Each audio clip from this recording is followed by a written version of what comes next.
Welcome back to Daily Flash. I'm Matt Doolittle. Well, she's back, and so is the world's most stylishly terrifying AI doll. I know how to stop Amelia. She's getting more powerful. Soon she'll be the most dangerous weapon on the planet.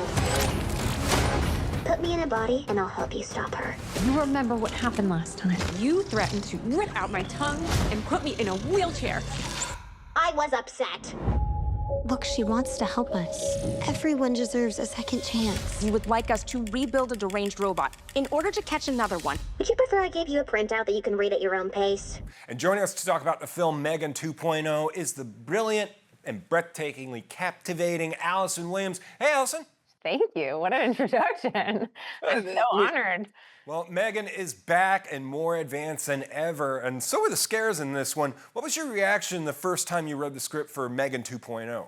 Well, it was interesting because the script and her advances happened kind of simultaneously because we had to make a decision early on in the process of making this movie whether or not we were going to move along with Amy Donald, who's the physical performer of M3GAN, who was growing, just like Violet McGraw is, who plays Katie, or if we were going to keep M3GAN at her original size. And so the decision to stick with Amy kind of made us make a bigger new M3GAN, which also begged for an upgrade, which fit with the script that Gerard was developing as well at the time. So it was all kind of simultaneous. Once we knew there was a new doll, which was kind of the first element of the sequel that we decided, I think even we were dreaming of making a second one even before the first one came out, and we were thinking that a second doll was the way to go. So even after knowing that, starting to think about the ways that M3GAN would need to be upgraded in order to be a worthy match for some kind of like unprecedentedly powerful AI was getting us in that direction as well.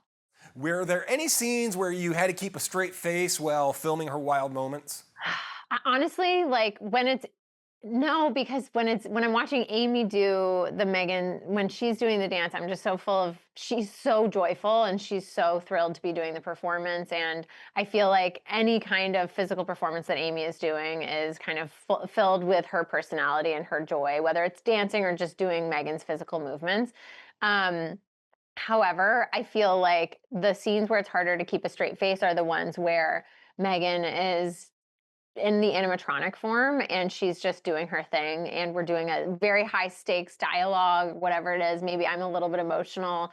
Those are the scenes where I really have to like forget everything I know about the movie from a bird's eye view and just like commit to the scene and the moment as it is, because the only way this genre works and this very specific tone works that Gerard has is if we're all playing the real stakes without batting and like an eyelash at what is actually going to end up being on the screen and how kind of heightened and funny it all is. It wouldn't work if we were in on it as actors. We have to be like fully committed to the stakes of it. So that's the only part that gets really hard, is keeping a straight face with some of the animatronics in those scenes. Like, I don't want to give it away, but we have quite a few animatronics in this movie, and I had a joyful time working with all of them, and each of them had little malfunctions that made it hard to keep a straight face, for sure.